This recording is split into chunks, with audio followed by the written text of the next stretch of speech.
Как давно я вам говорю что? Ну что?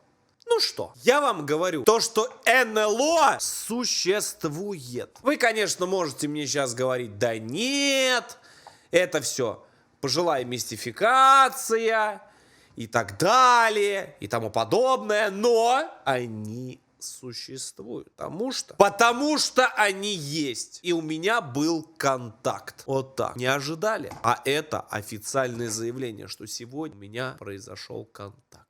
Ну, не с НЛО, но он был. Значит, что мы сейчас делаем? Мы сейчас послушаем. Я очень хочу, чтобы вот кто-нибудь Утопия шел, Топлес нам рассказали про вот эти вот всякие вот эти вот инопланетян. Вот это очень мне нравится. Очень мне нравится. Да, вы ставьте лайк, подписывайтесь на канал. Огромную работу ребята проделывают. Ссылочку оставлю внизу в описании. Так что, поехали. Ля.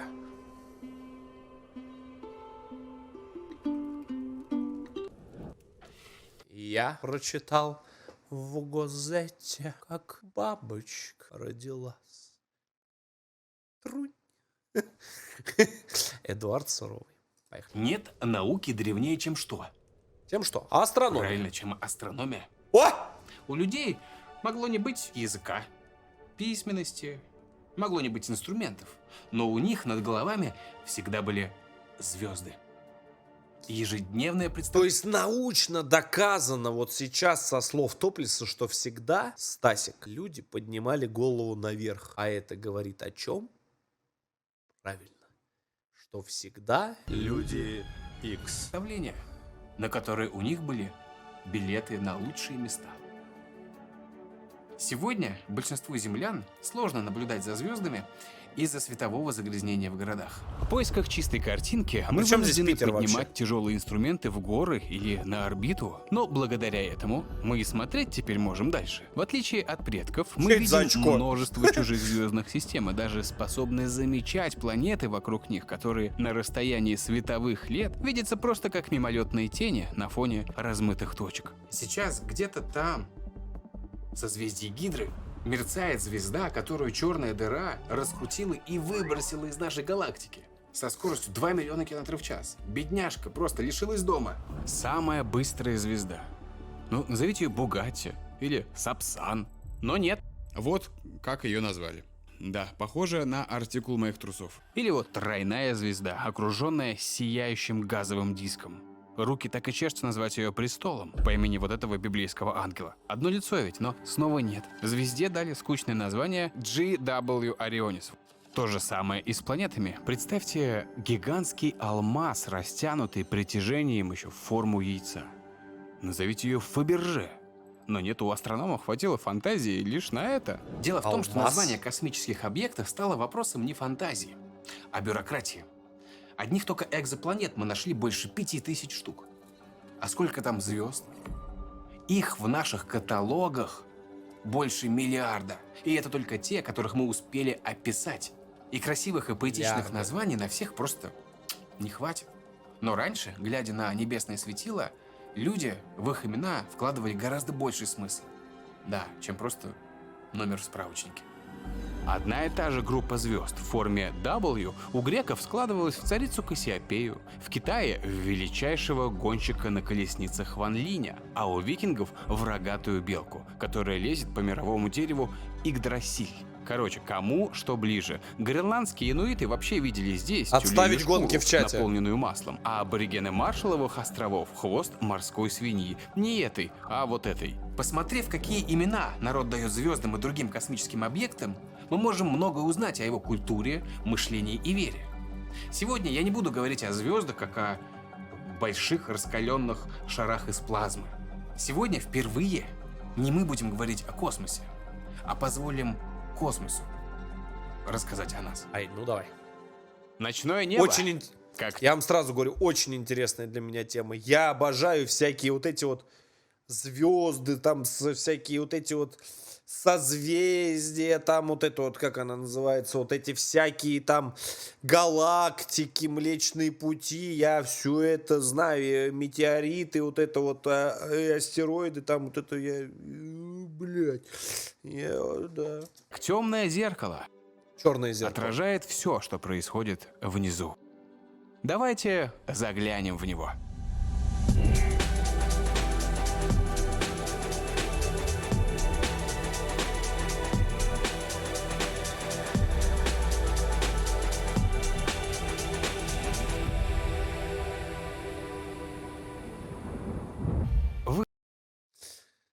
Так, тихо. Вы знаете, кто поделил первым небо на созвездия?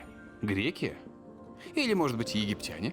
На самом деле, первые таблички с записями о небе пришли к нам оттуда, где зародилась письменность и сама цивилизация.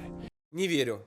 Не верю вообще в историю. Вообще не верю. В последнее время такое количество разных находок везде откапывают, там находят и так далее, что вся история просто по швам трещит. Абсолютно вся. Вообще все времена, все про человечество, про вообще исторические всякие вот эти вот временные отрезки, все к чертям катится.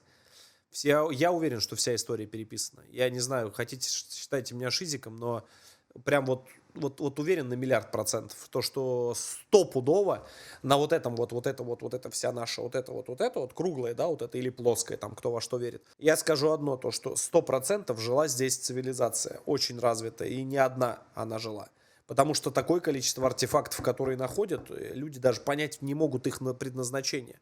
Настолько идеально, филигранно сделаны, такие сплавы материалов. Недавно нашли какую-то херню, понять не могут, что это такое. То ли ножка от космического корабля, то ли еще что-то. Люди, у них мозг сломался, как часть от ковша, знаешь, от трактора. Нашли херню, чуть-чуть у него срез взяли, там сказали 5 что ли, или 6 миллионов лет. 12 материалов, сплав из 12 этих металлов. Сплав из 12 металлов. Сейчас в каком-то музее притараканили всю эту херню, там исследуют. Все, у всех мозг лопнул. Говорят, как? Там динозавры жили, все голые ходили, там мамонтов жрали. А там уже материалы переплавляли так, что сейчас не могут не понять, как это делают. Поэтому, блядь... Из оазиса между двух рек в Месопотамии. В разное время эту страну называли Шумером или Вавилонией. Ко второму тысячелетию до нашей эры Вавилон из маленького городишки превратился в столицу империи, и его жители стали задаваться вопросом: а как понять волю богов, чтобы не потерять свое величие? Да, если ты человек, который думает, что все, что ты имеешь, это благодаря Богу, то так думать нормально. Нормально так. Они так и знают. Они думают, что империя это только благодаря богам. Раньше люди здесь гадали на внутренностях животных, но теперь решили мыслить глобально. Люди увидели послание богов в движении звезд, и поэтому первая астрономия была частью религии. Пока большинство звезд крутилось вокруг одной точки, некоторые из них вели себя дерзко и блуждали, как хотели. Считалось, что такие трюки на небесах могли позволить себе лишь боги. Астрономы не знали, что это на самом деле планеты, и видели в каждой из них послание от определенного бога. Остальные точки на небе люди уже объединили в созвездии. Среди них были всякие сельские штуки вроде плуга, а еще... Кто написал в чате, гадая по клитору? Дурак неумный. Ты совсем с ума сошел? Причем здесь вообще это? Причем здесь вообще гадание? Здесь про звезды говорят. Как ты это сгенерировал? Дурак. Люди смотрят, уважаемые, на ютабе. Лайки ставят. А ты херню эту.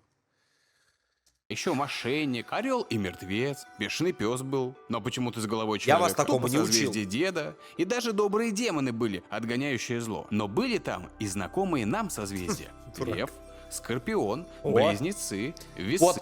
Вот сразу хочу сказать от себя сразу, что вот эти все наговоры, что якобы вот скорпионы, да, вот те, кто в ноябре, да, родился, и у меня друг Леха просто, да, родился. Да. И якобы это самый конченый, понимаете, там, знак зодиака, самый сложный. То, что они якобы обладают там просто там какой-то феноменальной там внутренней силой, вот это вот. И вот это вот, знаете, типа они злопамятные там. Вот я вот по гороскопу Скорпион. Да, вот 7 ноября день рождения, да. И что бы вы думали? Нет, здесь совпало одно, что чертовски сексуально. Ну, это факт, от которого невозможно отвертеться. Но это факт, это, как говорится, результат налицо, как я... Не, ладно, мы не об этом. Тихо! Так, и самое главное, якобы мы вот эти вот, да, вот, где вы такое видели? Вот со всеми скорпионами дружу, да, когда от них народ воет. Понятия не имею. Не знаю. Короче, напишите, вот верите вы вот в эти знаки зодиака или нет, и напишите, кто вы по гороскопу. Как говорится, знаешь как, я влюбился в твою попу, кто же ты по гороскопу? Другу своему только не скажи.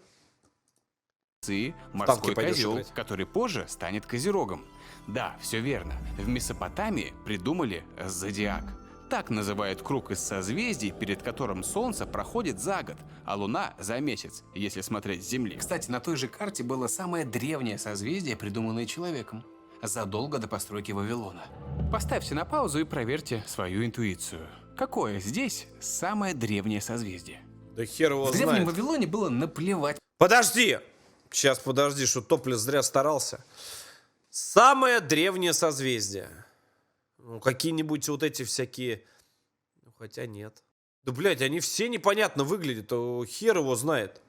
Какие-нибудь вот эти вот, наверное, вот как наскальная живопись. Не знаю, вот я думаю, вот это вот какой. Не знаю, тут миллиард вариантов. Какое здесь самое древнее созвездие? В древнем Вавилоне было наплевать, под каким знаком зодиака ты родился. Они наблюдали, в каком созвездии блуждающие боги находятся прямо сейчас. Жрецы в этом видели знамения, которые предсказывали будущее. Вот, например, некоторые пророчества. Если Сатурн будет виден в созвездии Льва, то львы и волки будут 3 года убивать людей. И прервется торговля с Западом. Кстати, торговля с Западом была важной частью политики даже в древнем Вавилоне. Или вот еще одно. Когда Юпитер окажется за Луной, король умрет. В таких случаях, чтобы обмануть дурное знамение, придумывали хитрые ритуалы. Например, царя на замену. Чернорабочего или преступника наряжали в царские одеяния, давали ему слуг и сажали на трон на 100 дней. Столько, по мнению месопотамцев. Наш мальчик. Зови меня хозяин, не ошибешься. Молодец. Молодец. Действовало знамение. Таким образом, весь удар проклятия брал на себя простолюдин. А настоящего царя прятали во дворце подальше от людских глаз. Если Ой-ой-ой. фальшивый правитель сам не погибал за эти 100 дней, ему помогали с помощью яда. Да, если вы не знали, иногда пророчеству нужно немножко помочь. Примерно в то же время к юго-западу от Месопотамии смотрели на звезды египтяне. И они смотрели не для того, чтобы гадать по звездам, а с практической точки зрения. Самой главной звездой на небе для египтян был Сириус. Как только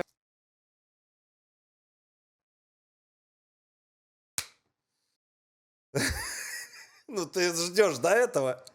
Ну ты ждешь. Ну все ждут в чате этого. Но я понимаю. Мой выход плюс 100. Леху плюс 100, знаешь?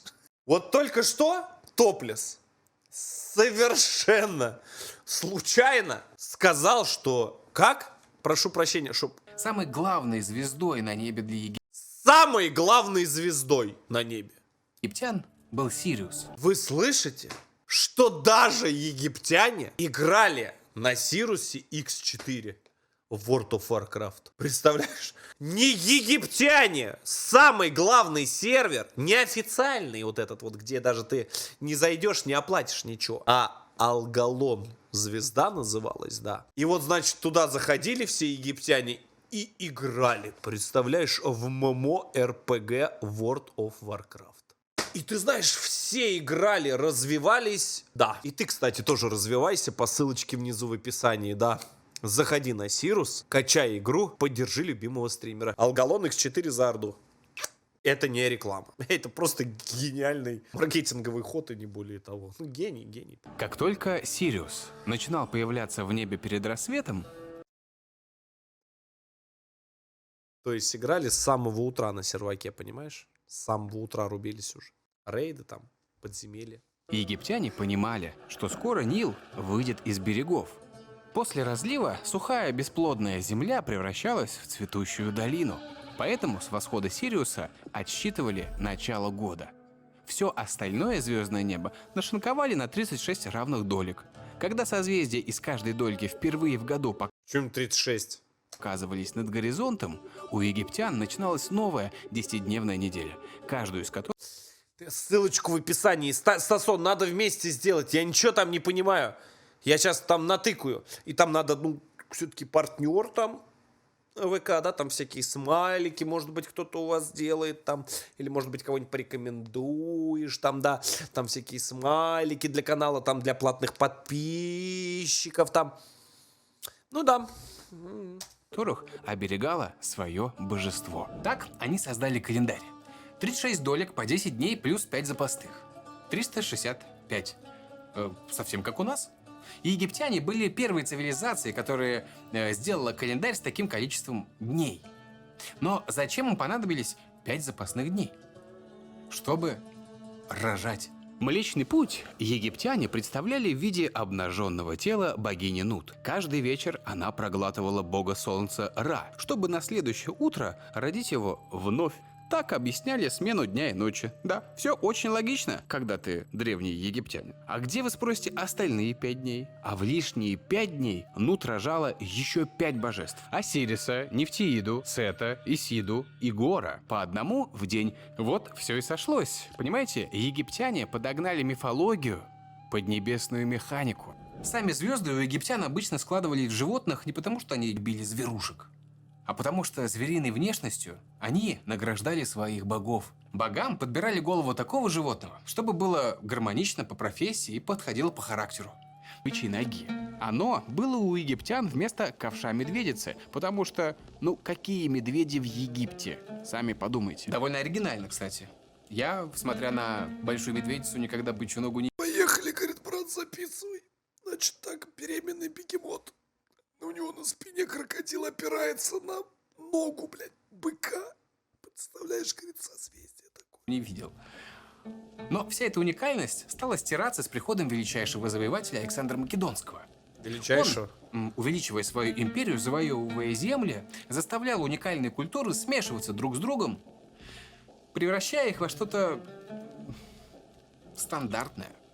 Да, глобализация началась задолго до Макдональдса, морских контейнеров и косплееров аниме. И это один из первых примеров ее в истории.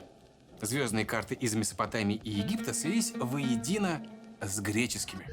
Аниме Тот самый «Моя зодиак, жизнь», который вы знаете сейчас, Блядь. родился именно в этом слиянии культур. А новые созвездия из Месопотамии и Египта перекочевали в Грецию. Заграничная астрономия отлично прижилась у древних греков. Вот только в отличие от шумеров и египтян, они верили, что на звездном небе живут не сами боги и их звездные аватары, а люди и предметы, которые боги туда поместили. В их мифологии вознесение героя на звездное небо было величайшей почестью. А простые смертные ложились под открытое небо, слушали рассказ о подвигах Персея. Аниме на Аве. Стас, ты сейчас ходишь по очень тонкому льду. Здоровья маме. Видел, он чего сказал? О, это очень большая ошибка. И видели Да, все сессия в кармане. А? эти события на звездном небе. Настоящий античный проектор. Несколько созвездий могли сплетаться в единую историю. Вот герой истории Персей с отрубленной головой Горгоны. Неподалеку пасется крылатый конь Пегас, который родился из капель ее крови.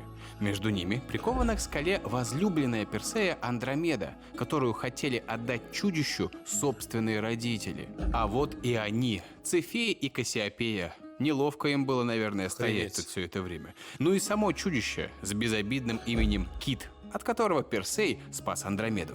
Целый спектакль, понимаете, бесплатно. Даже билет в амфитеатр. Слушайте, а так чисто для общего развития, вот мне теперь стало интересно, а можно ли вот это все сейчас, допустим, найти на небе? Либо это в древние времена, только сейчас там часть звезд погасла или там что-то поменялось. Не надо. Я просто Мы не шарю. знаем, кто первый различил все эти созвездия, дал им образы и имена. Имена этих людей Кажется, можно. покрыты толстым слоем пыли в истории. Но По-любому мы знаем, астрономы кто смотрят нас, объединил кто-нибудь, все это кто воедино. увлекается. Им был Клавдий Птолемей, универсальный ученый да Винчи своей эпохи. Он описал в своем каталоге 48 созвездий, которыми мы, кстати, пользуемся до сих пор. И эти созвездия можно разложить всего по 3 кучкам. Первое изображало героев. Могучего Геркулеса, например. Или вот еще один – Змееносец. Он лечил живых и воскрешал мертвых. Далее вторая кучка созвездий – это мифические артефакты. На лире играл Орфей и заставил рыдать все царство мертвых, а стрела Геркулеса убила орла, клевавшего печень Прометея. Вот, кстати, и есть тот самый орел. Он уже из 3-й группы созвездий, куда входят разнообразные твари. Например, дракон. Он сторожил золотые яблоки. И тоже застрелен был Геркулесом. А в лебедя превращался Зевс, чтобы, соблазнить очередную смертную красотку, конечно же. Типичный Зевс. Если бы он мог держать своего дружка в штанах, то сборник мифов выглядело бы потоньше. Среди 48 созвездий было еще одно, которое, правда, не вписывалось в общую логику, и на котором, похоже, у греков кончилась фантазия. Это созвездие треугольника. Это как жопка колбасы, которая осталась. А что с ней делать-то? Ее так вот и на небо. А если серьезно, то для ученых это загадка. Почему греки увидели здесь треугольник, а не красивый какой-нибудь зуб дракона? Ведь греки всегда заполняли небо поучительными мифами с храбрецами и грешниками. Эти образы и истории должны были напоминать потомкам, как надо себя вести и как не надо. И это у греков работало. Когда ты слышишь просто миф, то можно в него и не поверить. Ах, почему? Почему вот именно, блядь, треугольник? Почему не квадрат? Почему не прямоугольник? Но когда все эти события и персонажи вот здесь вот на небе, сложно сомневаться. Понимаете, да? Греки всерьез думали, что их герои, о которых ходят легенды, после смерти помещаются на небо. Поэтому у современных людей... Треугольник! Линочка, дела хорошо. Есть такая штука на небе, Ты как же видишь. созвездия. Благодаря их фантазии. Совсем уж древние греки думали, что небо — это сплошная сфера, которую держит на своих плечах Титан Атлант. При этом какая-то часть Знаю. небесного купола всегда находилась под землей, в царстве мертвых. Звезды поднимались из-под земли каждый вечер и сначала омывались рекой под названием Океан. О как! Отмывались сначала от земли, пупок умывали, а потом уж наверх поднимались. Красиво! Но греки не всегда были такими наивными. Однажды все эти мифологические древнегреческие сказки перестали их устраивать. Люди ведь любопытные? Да. А значит, и греки тоже? Да, конечно. Со временем греки стали одними из первых, кто захотел объяснить передвижение небесных тел рационально, не приплетая сюда богов. Первым, кто догадался, был Анаксагор. За 450 лет до нашей эры он предположил, что звезды — это не персонажи на небесной сфере, а такие же солнца, как наше, но только далекие. А Аристарх Самоский задолго до Коперника предположил, что Земля и планеты крутятся вокруг Солнца, а не наоборот. Но в V веке нашей эры античная цивилизация рухнула под натиском варваров. Людям стало абсолютно не до астрономии. Еще бы, какая астрономия, когда вокруг столько агрессии, ненависти и жгут дома? Абсолютно какие-то странные люди. Вы не заметили одну вещь?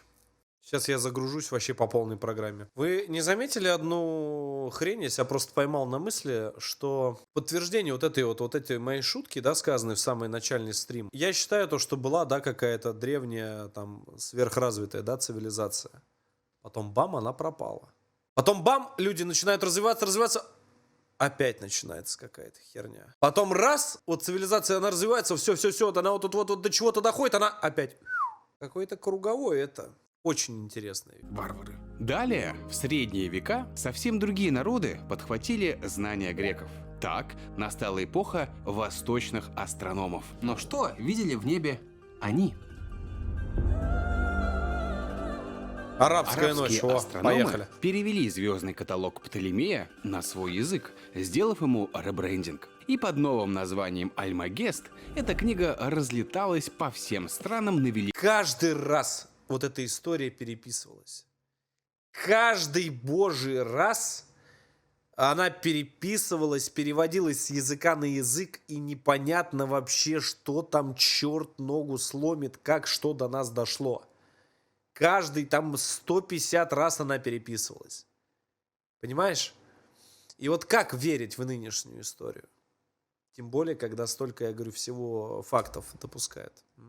Великом шелковом пути. Также на Востоке улучшили греческий прибор астролябию, чтобы точнее определять координаты звезд. А еще по личному указу правителей строили огромные обсерватории, например, в Стамбуле и Самарканде. Разумеется, в те времена еще не было телескопов, так что обходились измерителями углов, похожими на изогнутые линейки. Их называли вот этого. секстантами. Вот один такой секстант из Самарканда, Узбекистан, радиусом 40 метров. А вы всегда можете посмотреть на это чудо, слетав туда с комфортом. За финиками, за сеттингом Assassin's Creed, да, там такая архитектура, как в игре, или за наукой, неважно. Главное, что вместе с Aviasales. Сервис для покупки дешевых авиабилетов. Так что те, кто думают, что только греки за всю науку-то и отвечали, вы не правы. Жители Даже Азии, скипнуть не в том успел. числе на территории Узбекистана, которые тоже много чего сделали для развития астрономии. Астрономы Востока были первыми, кто дали имена множеству отдельных звезд. Если имя начинается с «Аль», то оно почти наверняка арабское. Например, Аль-Дабаран, Аль-Таир, Аль-Кор. 2/3 звезд получили свои исторические названия именно на Востоке. Положение этих звезд в разные дни записывали в подробные таблицы. По ним можно было уточнять календарь, предсказывать движение небесных тел и, что было особенно важно, с приходом ислама, определять время и направление для молитвы. То есть вот эти стрелки в отелях, которые показывают на заповедную мечеть, то есть куда нужно молиться, раньше находили без компаса и GPS, а по звездам. Для многих арабов базовые знания в астрономии были жизненной необходимостью, ведь в пустыне у тебя нет ориентиров на местность, Слушай, я даже не знал, что такие есть стрелки. Может, просто там не был. по которым Ни ты разу не можешь видел, найти свое к сожалению, к положение. счастью. Этим пустыня похожа на океан, поэтому все кочевники-бедуины имели базовые познания в астрономии. Им не нужны были астролябии и компасы, а только звездное небо над головой. И чтобы легче было запоминать расположение звезд, они придумали своеобразную мнемонику. На небосвод арабы помещали легенды не о героях, а о простых людях. Вот одна из таких. Молодая девушка Джауза была обещана мужчине по имени Сухель, который жил за рекой с 2 сестрами. Но в брачную ночь Джауза Обалдеть. умерла. Опасаясь кровной мести, Сухель бежал далеко на юг. Одна из сестер перешла реку, чтобы догнать брата, а другая осталась дома и выплакала все глаза. Получается целый сюжет, помогающий запомнить взаимное положение навигационных звезд. Пояс Ориона – это ожерелье Джаузы. Канопус – это сбежавший за 3-9 земель жених. Сестры – Процион и Сириус, а в роли реки между ними – Млечный Путь. Неподалеку можно даже найти потерянную невинность невесты. Это треугольник с оранжевой звездой в центре. И этому треугольнику, в отличие Я не пойму, мне одному захотелось взять, мать его, купить телескоп и посидеть, повтыкать теперь на звезды. Как это работает? Дайте телескоп, а кто-нибудь погонять. Интересно, я с детства мечтал. Почему я до сих пор его не купил? Так, собираем на телескоп. Подписываемся на канал. от греков арабы нашли подходящий образ. И разбираться в геометрии здесь не обязательно. Но с одной звездой у бедуинов были проблемы. Там, где у нас полярная звезда, указывающая на север, у них не было ничего. И дело тут не в других широтах. А в том, что земная ось постоянно меняет наклон, совершая свой полный цикл за 26 тысяч лет. Поэтому ось, вокруг которой для нас вращается небосвод, смещается, и самая близкая к ней звезда, ее называют красивым словом полярисима, тоже меняется. Да, все эти звезды когда-то были в центре небосвода. 12 тысяч лет назад, когда закончился ледниковый период и был построен древнейший каменный храм Гебекли-Тепе, небо вращалось вокруг звезды в пятке Геркулеса. 4,5 тысячи лет назад египтяне выравнивали грани пирамид уже смотря на другую полярисиму, Тубан в созвездии Дракона. А в первом тысячелетии нашей эры на месте Полирисимы была лишь пустота. И погонщики верблюдов искали север по двум звездам, которые крутились ближе Обалдеть. всего к невидимой оси. Их называли двумя дикими телятами. Но мне нравится другое название – Стражи Полюса. А мы сейчас отправимся к истоку всех этих караванов с шелком, специями и знаниями. Вернемся к Земли, истокам. где от звезд зависели королевские жизни. Шестые звезды. Подобно шумерам, китайцы верили, что события на небе пророчат события и на земле. И поэтому важным атрибутом успешного правителя были придворные астрономы. У них была монополия знаю. в империи на небо и календарь. И никто другой, кроме них, календарь не мог составлять. И простолюдинам вообще было запрещено читать небесные знамения. Прочитал, что ты сказал, тебя могли повесить. Ну то есть не с тобой, холоп, небеса говорят, а с императором. Придворные астрономы пользовались Промолчу. этой монополией по полной программе, тщательно изучая вообще все небесные события. Прежде всего, они оставили сотни записей о звездах-метелках. Так в Китае называли кометы. Вот как изобразили 29 из них в книге «Шелковый атлас» с подписями, что именно эти кометы принесли с собой на хвосте: смерть королевской особы, чуму или голод. А в летописях от 1054 года говорится о зловещей звезде Показалось. голод. А в летописях от 1054 года говорится о зловещей звезде Гостия, чей блеск и огненные лучи не угасали больше года. Ну, по идее, да, оправдать что-либо происходящее просто тем, что вот что-то вот комета и все, вот и все, и все такие, ну да, комета. Примерно так могли ее видеть в Древнем Китае. Современные астрономы подтвердили, что это был взрыв сверхновой. А сегодня на месте этой звезды мы видим лишь ее останки – крабовидную туманность. Но сильнее всего императоры заботили такие повторяющиеся явления, как затмение. Ну, повторяются, а значит, к ним можно и подготовиться. В солнечных затмениях астрономы видели пожирание Солнца небесным псом. Да, поэтому старались предсказывать их заранее. Зачем? Ну, чтобы отпугнуть тварь. Для этого астрономы пускали стрелы в небо, били горшки, издавали всяческий шум, главное, чтобы тварь ушла. И как вы можете догадаться, это всегда срабатывало, да? Апокалипсис всегда отменялся через пару минут. Если предсказание сбывалось, то это подтверждало связь императора с небесами.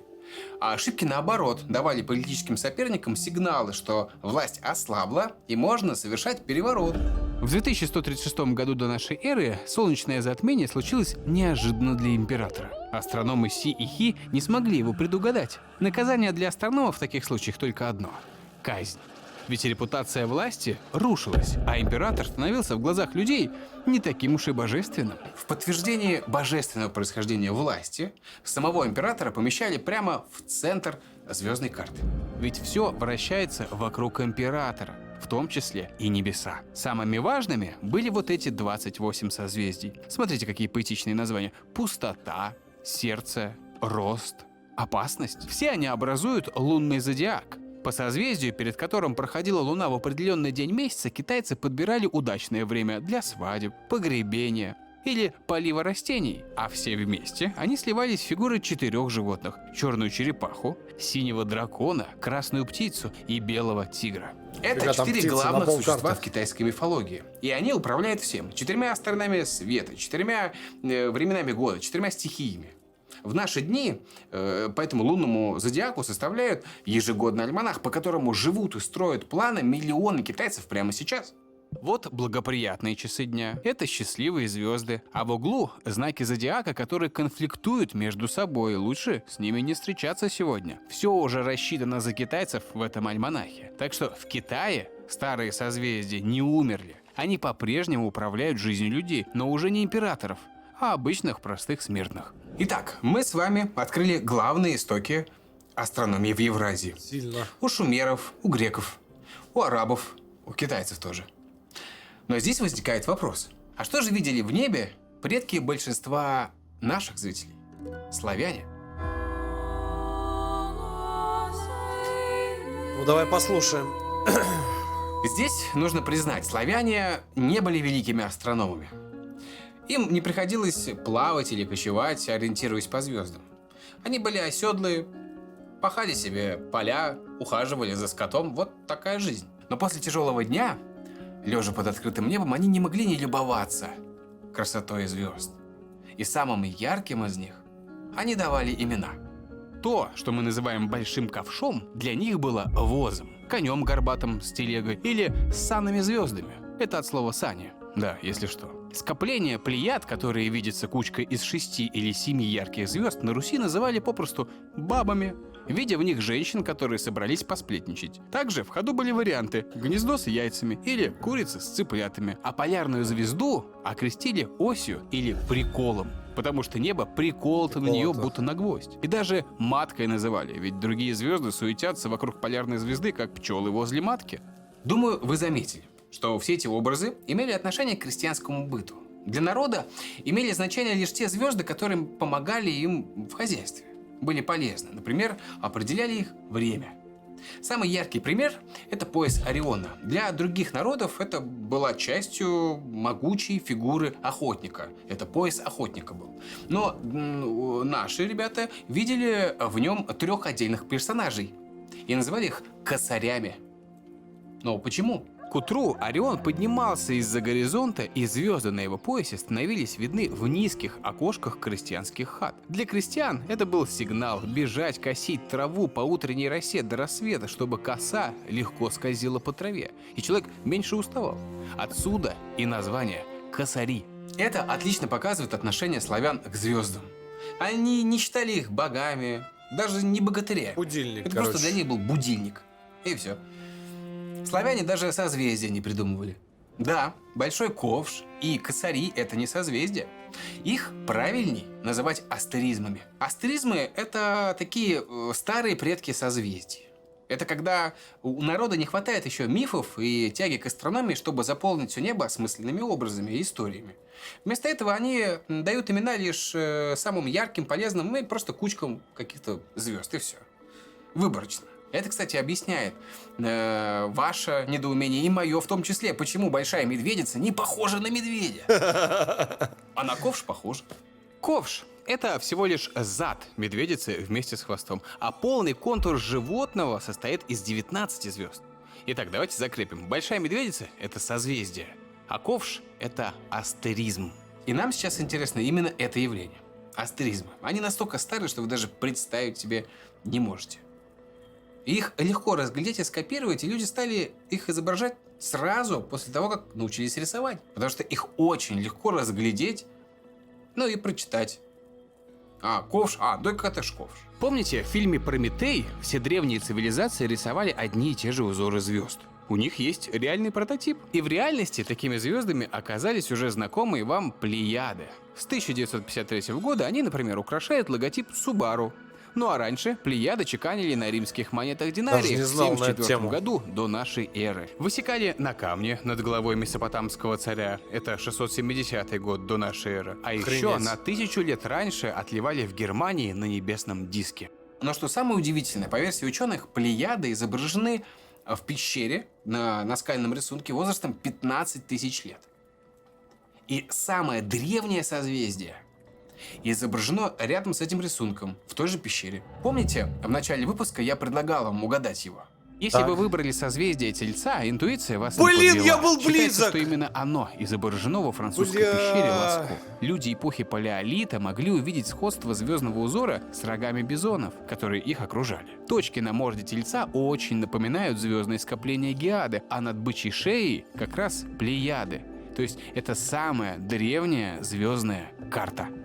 Эта карта – доказательство того, что люди даже в ту эпоху интересовались звездами и пытались перенести их красоту в свое наскальное искусство. Сейчас некоторые антропологи считают этот рисунок самым первым появлением звезд в искусстве. Но кто знает, может, есть еще пещеры, в которых мы не были, и где мы сможем найти более найдутся, старые 100%. упоминания звезд.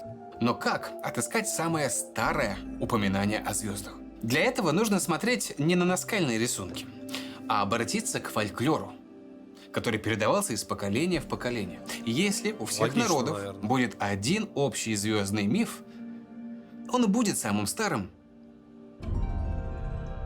Самый старый миф начинается весной. Каждый год по весне огромная медведица вылезает из берлоги, пробудившись ото сна. Там ее замечают 3 охотников. Они преследуют зверя на протяжении всех летних месяцев и настигают лишь осенью.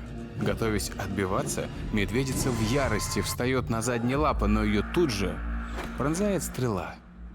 Кровь брызгает на листья деревьев, окрашивая их в красный осенний цвет. Все кончено. Зверь падает. Один из охотников достает свой котелок, и из долгожданной добычи готовится пиршество. А дух убитой медведицы вселится в другого спящего медведя. И весной все повторится вновь. Простая, но элегантная история.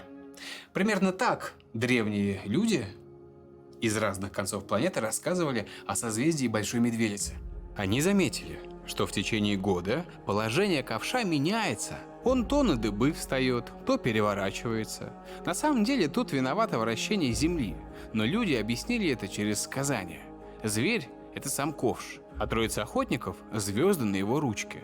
И котелок охотников тоже неспроста упоминается. Так прозвали звезду Алькор, которая сливается с яркой звездой Мицар и как бы пристегнута у нее на поясе. Сказание о космической охоте встречается повсюду в северном полушарии, и каждый народ адаптировал его под свою местность. Вместо медведя мог быть горный баран, олень или верблюд. А охотников смысл могли не заменить меняется. вообще какие-нибудь злые псы. Да и количество охотников менялось. Но исследователи фольклора и антропологи установили точно, что корни у мифа общие. Миф передавался как ген, пока люди расселялись по планете, и проник из Евразии в Северную Америку в эпоху, когда на месте Берингового пролива была еще суша. Это произошло от 28 до 13 тысяч лет назад. Так что это самый древний и самый популярный сюжет, вдохновленный самой Вселенной. Ну да, А мы? получается. Подхватили эту историю тоже и рассказываем уже ее вам, продолжая эту тысячелетнюю эстафету. Наши потомки смогут сочинить совсем другую историю с Большой Медведицей. Ведь Земля и звезды двигаются очень медленно. Но в масштабе тысячелетий их рисунок меняется. Так менялся ковш за 100 тысяч лет до нашей эры. И таким, похожим на нож, он станет в следующие 100 тысяч лет. Если людям суждено снова Да, откатиться что-нибудь в каменный век, они создадут уже другие мифы. Например, о небесном ноже, а может о железной стреле с огненным хвостом, сотни которых давным-давно, по легенде, превратили человеческую цивилизацию в руины. Такова история северного неба, отраженная в глазах людей. Мы убедились, что одни и те же звезды, когда на них смотрели люди в разные эпохи и в разных уголках планеты, складывались в сознании людей во что-то уникальное. В богов, в героев, дурные знамения, спасительные маяки, календарь, часы, которые не нужно было заводить, источник могущества. И все это звезды, которые видны в северном полушарии. Но что насчет южного неба? Его созвездия тысячелетиями были скрыты от астрономов севера. Но это не значит, что к югу от экватора никто не поднимал глаза по ночам, чтобы понять, что там такое светит. А там еще хрен знает Звездное небо сколько всего. южного полушария и другие космические тела мы откроем Я, прикинь, короче, даже залип. в следующей части выпуска. А пока нажимайте на колокольчик, подписывайтесь на этот канал, для того, чтобы не пропустить эти видео.